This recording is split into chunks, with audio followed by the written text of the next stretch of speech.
Estamos de volta, vem para cá, vamos continuar falando um pouquinho sobre o atendimento emergencial para crises psiquiátricas e emocionais. Dr. César com a gente, Dr. Hugo Cárdenas também conosco, ele que é cirurgião geral e é médico de emergência.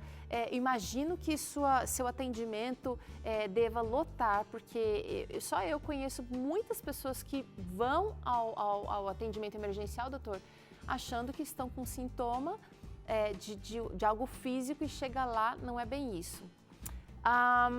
Quais são os principais quadros de atendimento psiquiátrico numa emergência, doutor? Principalmente encontramos na emergência quadros psicossomáticos de transtorno de ansiedade generalizada, tá? Crises de pânico, ideações suicidas ou até tentativa de suicídio, né? Pode ter casos graves também, né? Casos de depressões que não são tratadas corretamente ou que por algum motivo exacerbou, né? Uhum. E a pessoa tentou o suicídio. Às vezes é uma tentativa efetiva, digamos assim, ou seja, a pessoa realmente tentou se matar, ou às vezes ela faz alguns ferimentos no corpo e por algum motivo ela não avança ou quer chamar um pouco a atenção para ela, para que a valorizem, uhum, de alguma forma, ou até para o namorado, para o marido, relacionamento. Tem casos de transtorno de ansiedade, pânico. Tem o alcoolismo agudo, né, também. Também delírios tremens. Também, né? Delírio tremens, tem o paciente que pode chegar alucinando, delirando, né, que é uma crise psicótica aguda, pode ser também, né? Uhum. Basicamente isso aí. Agora é o seguinte, existe um limite para o seu atendimento emergencial ali, doutor, porque um paciente que vem, ele vem uma semana, aí o senhor faz o atendimento, faz o que pode ali, indica os especialistas, mas aquele paciente que de repente não foi buscar ajuda ao longo da semana ou dos próximos dias, pode voltar para o seu atendimento imaginando que ele pode receber um atendimento um pouquinho mais continuado. Uhum. Não é bem assim. O atendimento, estou falando da emergência geral, tá, gente? Não de um hospital psiquiátrico. Os casos que chegam no pronto-socorro, como a gente já falou, quando você tem um sintoma desse agudo, realmente é importante você ir a um pronto-socorro para ser atendido, até mesmo porque pode ser outras coisas. Mas qual foi a sua pergunta? Desculpa. Queria saber se existe um limite para a sua atuação. Claro, claro. Não pode fazer mais. Quando a gente faz o atendimento ali de urgência, tem um limite. Aquele é um atendimento de urgência só para aquele momento, para aliviar a situação daquele momento, e depois a gente tem que fazer um encaminhamento ao psicólogo, psiquiatra, para alguma terapia. Muitos pacientes já fazem tratamento e têm que recorrer novamente a uma nova consulta com o psiquiatra, né? Porque ali no pronto-socorro ele não vai ter como solucionar aquela situação. É um tratamento que vai ser um pouco mais prolongado, mais né, prolongado, Dr. César? O que vai dar efeito, que vai realmente começar a chegar na raiz do problema. Sim, e aí entra aquela questão também do paciente e do familiar que acompanha esse paciente a um pronto-socorro geral e que sai dali com um diagnóstico de um transtorno emocional, ter a humildade de aceitar realmente aquela avaliação, porque foram feitos exames naquela emergência, né?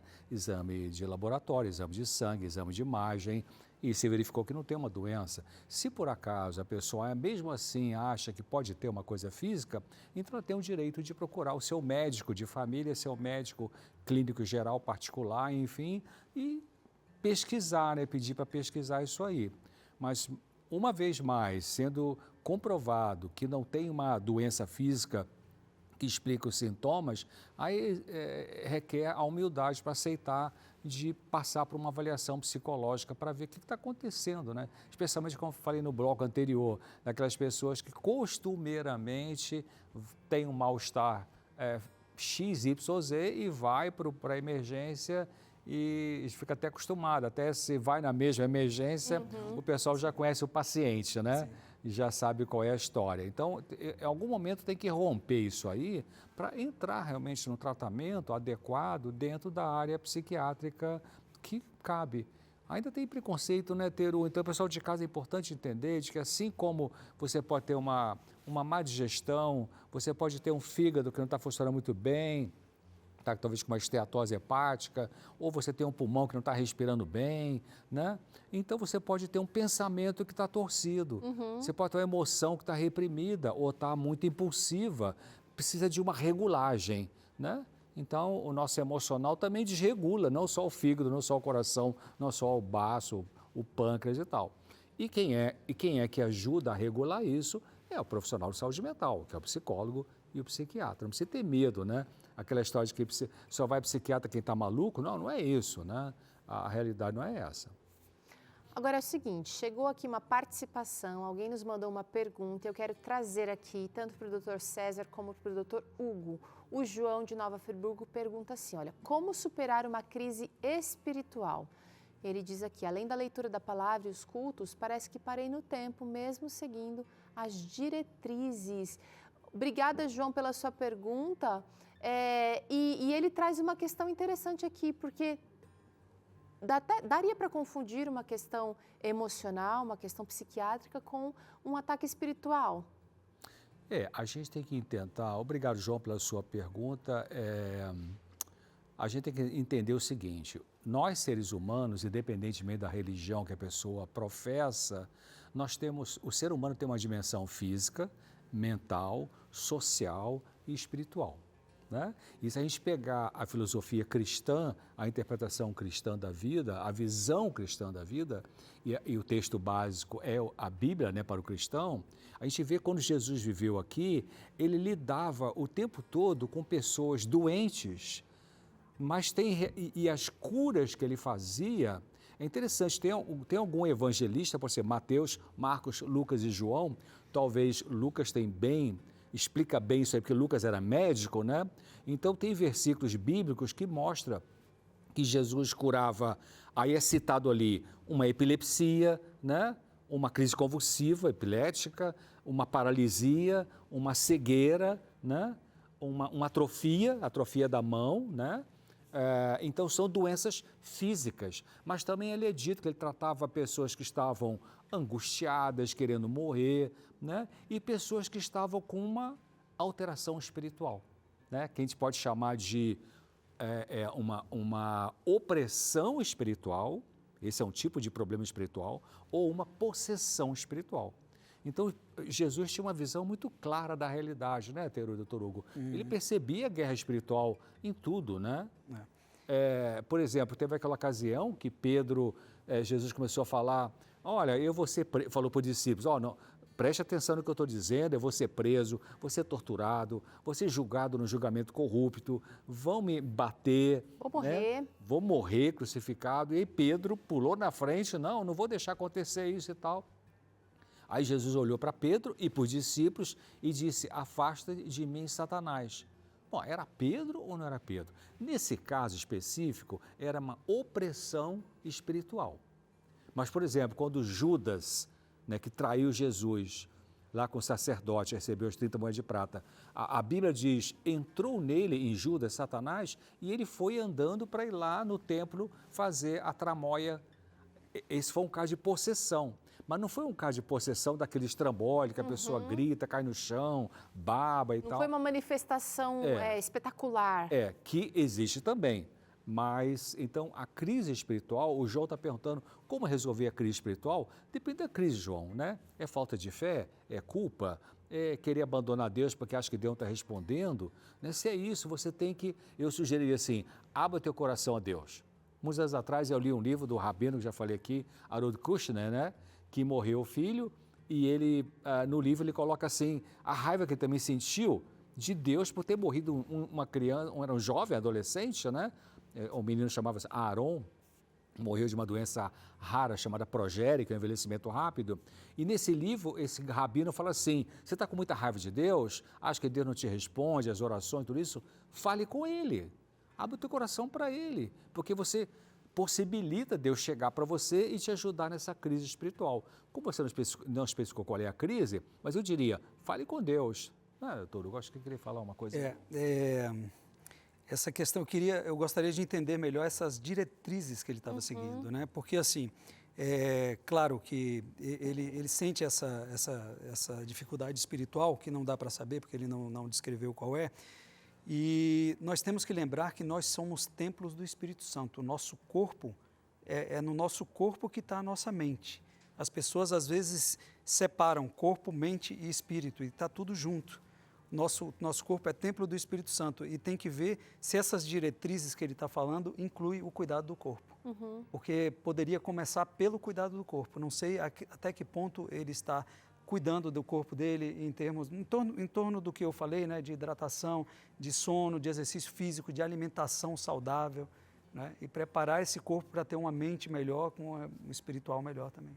Eu vou sair um pouquinho da questão do João aqui, mas ainda dentro do contexto que ele trouxe, porque como você não trouxe muitos detalhes, João, mas a sua pergunta abriu aqui a questão espiritual para a gente, tem pessoas que acham que somente a leitura da Bíblia ou o estudo vai resolver uma questão que também é de doença, porque as doenças psiquiátricas são doenças, embora não sejam palpáveis, né, a gente não vê um braço engessado ali, mas são doenças que merecem, que precisam de tratamento, e Deus tem habilitado homens e mulheres a lidar com mentes de maneira muito sensível, inclusive baseando-se em princípios da palavra de Deus. Então, às vezes existe aquela crença de que qualquer surto, qualquer crise de ansiedade seja falta de fé. Embora nós estejamos precisando, sim, o mundo está carente de um fortalecimento espiritual e é a palavra de Deus que fortalece a gente. Mas a gente tem que tomar cuidado também para não excluir o tratamento, né, Dr. César? Realmente as pessoas podem colocar um pacote tudo de um lado só ou só do lado de cá ou lado de lá, né? Se a pessoa tem uma crise de ansiedade, então você não está bem com Deus e tal. Se a gente for ler o relato bíblico, tem personagens extremamente ligados com Deus e que tiveram algumas situações de tristeza forte.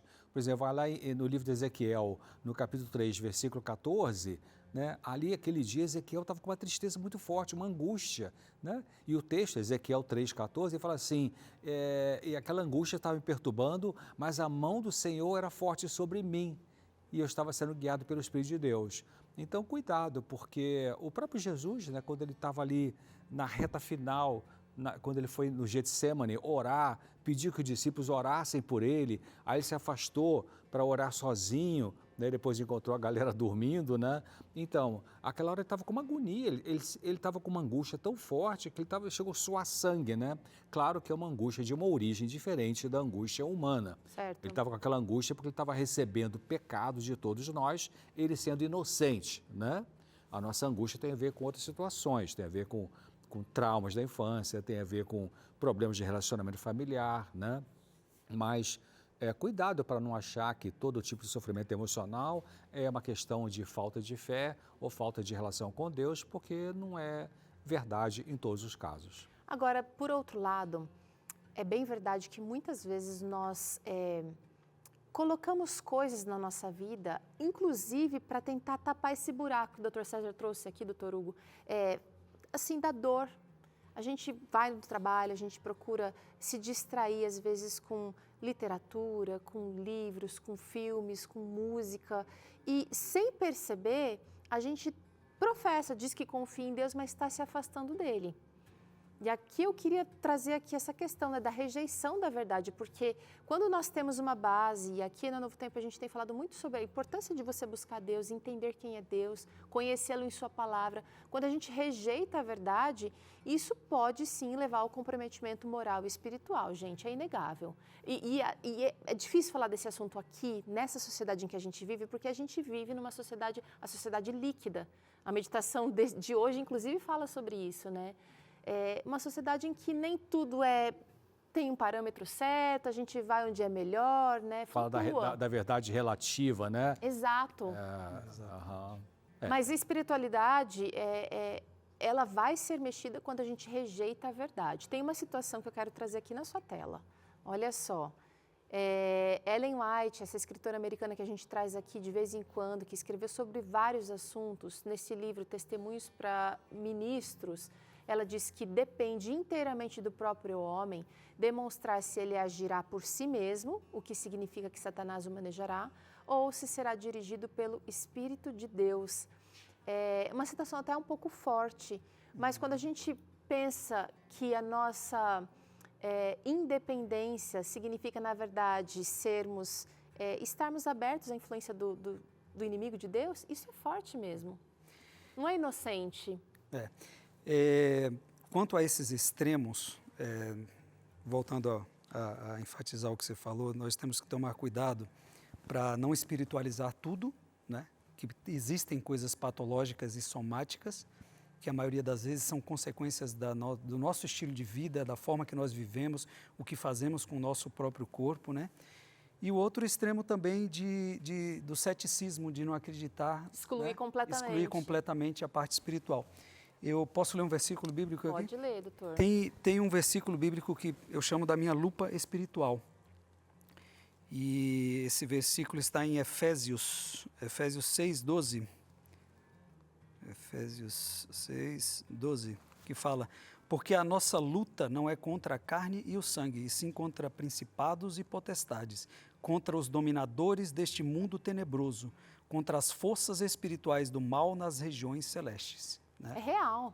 Então é real, esse conflito é real, é intenso e é diário. Todos os dias nós estamos vivendo esse conflito, ou dentro da nossa mente e fora dele também. Então a gente tem que levar em consideração a parte espiritual e se preparar, se vestir da armadura de Deus, né? Oração, né? Leitura da palavra de Deus, proximidade, comunhão com Deus. Comunhão. E também eu estava pensando de que surgiu a questão da verdade, né? Sabe, a única coisa que pode ir nos curando é a verdade e o amor, né? Então, a gente precisa se expor à verdade, porque tem um monte de mentira por aí, né? Ideologias que não têm nenhuma base, nem científica, né? E nem na palavra de Deus. Então, por isso que Jesus falou assim, em São João 17, ele falou de que a tua palavra é a verdade. Então, quando você se expõe à palavra de Deus, se expor significa ouvir uma pregação de alguém que está falando uma verdade, você lê o texto bíblico, isso vai sendo curador para você, porque a palavra de Deus, a verdade, ela vai te iluminar e vai te mostrar. Você está com orgulho, está com vaidade, está com inveja, está com medo excessivo que não precisa ter, está com uma ansiedade exagerada que você talvez esteja precisando realmente melhorar a tua confiança em Deus, né? Então, se expõe à verdade, porque ela vai fazendo o processo de cura gradativo na medida que você se expõe.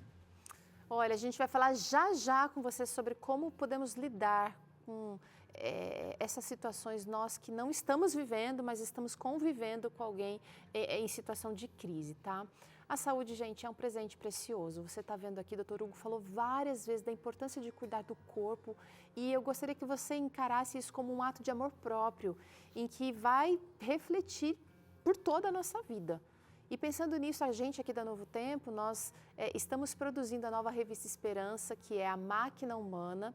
Essa edição foi escrita por mim, pela doutora Gisela Maldonado, e nós queremos trazer informações sobre como você pode cuidar desse corpo de uma maneira melhor. Doutor Hugo, a gente vai trazer ali os 8 remédios, viu? Para que todo mundo assistindo aqui tenha consciência de o que são esses remédios e como você pode, olha, usá-los.